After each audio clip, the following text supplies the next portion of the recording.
Assalamualaikum warahmatullahi wabarakatuh. Saya Saifullah Fatal. Saya kelas 1F Prodi Manajemen, dan saya di sini akan menerangkan Islam dan iptek. Islam adalah salah satu agama yang paling banyak dianut oleh umat Islam di muka bumi, dan Indonesia dengan penduduk yang mencapai 240 juta adalah negara yang bukan hanya berpenduduk mayoritas muslim, tetapi juga merupakan negara muslim terbesar di dunia. Indonesia sejatinya memiliki potensi yang luar biasa dan memiliki posisi sentral dan menentukan untuk berperan dengan hubungan dunia internasional, khususnya Islam. Tetapi sangat disayangkan, kuantitas yang melimpah tidak sebanding dengan kualitas yang ada, baik dalam bidang politik maupun bidang sosial, ekonomi, dan budaya. Para hadirin yang mulia, pengertian Islam secara etimologis, kata Islam berarti bersih, selamat dari kecacatan lahir batin, perdamaian dan keamanan. Juga berarti berserah diri, tunduk, patuh, dan taat. Sedangkan secara terminologis, Islam adalah kaidah hidup yang diturunkan kepada manusia sejak manusia diturunkan di muka bumi dan terbina dalam bentuk yang terakhir dan sempurna dalam Al-Quran yang suci, yang diwahyukan Tuhan kepada nabinya yang terakhir, yakni Nabi Muhammad SAW. Satu kaidah hidup yang memuat tuntunan yang jelas dan lengkap mengenai aspek hidup manusia, baik spiritual maupun material. Islam dapat juga diartikan sebagai agama yang diturunkan Allah kepada manusia melalui Nabi Muhammad SAW, berisi aturan-aturan atau norma-norma yang mengatur hubungan manusia dengan Allah, sesama manusia, dan manusia dengan alam semesta. Dalam Al-Quran disebutkan, Islam adalah satu-satunya agama yang diridhoi Allah Subhanahu wa Ta'ala.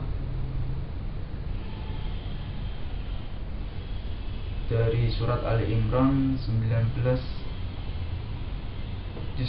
ayat 85, agama yang sempurna. Surat dari Al-Maidah ayat 3, agama mencerah dari semata-mata karena Allah. Surat dari An-Nisa ayat 125, agama para nabi. Dari surat Al-Baqarah ayat 136, agama yang serasi dan sesuai benar dengan fitrah manusia. Dari surat Ar-Rum ayat 30, pengertian ilmu pengetahuan dan teknologi.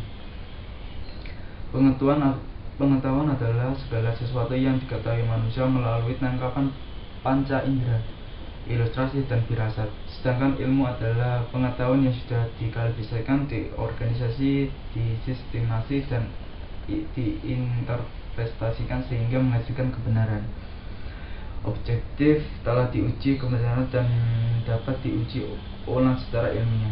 Dalam kajian filsafat, setiap ilmu membatasi diri pada salah satu bidang kajian, karena seseorang yang memperdalam ilmu tertentu disebut sebagai spesialis, sedangkan orang yang banyak tahu tapi tidak memperdalam disebut generalis.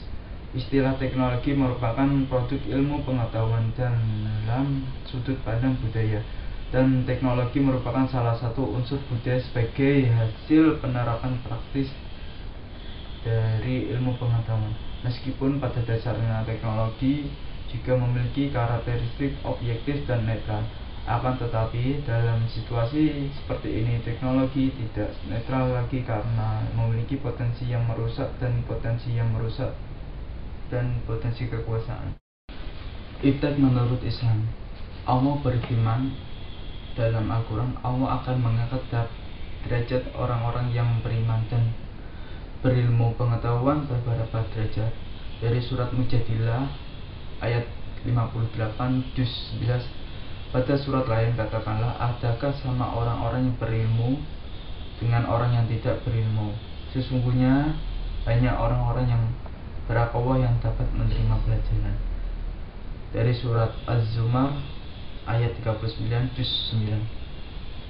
Adapun hadis Nabi yang berkaitan dengan ilmu, di antara didiklah anak-anakmu, karena mereka itu diciptakan buat menghadapi zaman yang sama sekali lain dari zamanmu ini. Juga menuntut ilmu itu diwajibkan bagi setiap muslim dan muslimah. Sesungguhnya Allah mencintai para penuntut ilmu. Dan barang siapa yang ingin menguasai dunia dengan ilmu, barang siapa ingin menguasai akhirat dengan ilmu, dan barang siapa ingin menguasai kedua-keduanya juga harus dengan ilmu. Menurut Mehdi Kulsyani 1995, dalam menghadapi perkembangan iptek ilmuwan, muslim dapat dikelompokkan dalam 3 kelompok. 1. Kelompok yang menganggap iptek modern bersifat netral dan berusaha melegitimasi hasil-hasil iptek modern dengan mencari ayat-ayat Al-Quran yang sesuai. 2. Kelompok yang bekerja dengan iptek modern tetapi berusaha juga mempelajari sejarah dan filsafat ilmu agar dapat menyaring elemen-elemen yang tidak Islami.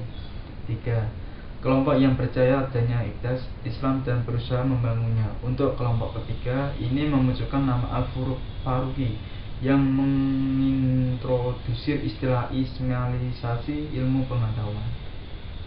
Sekian dari penyampaian saya.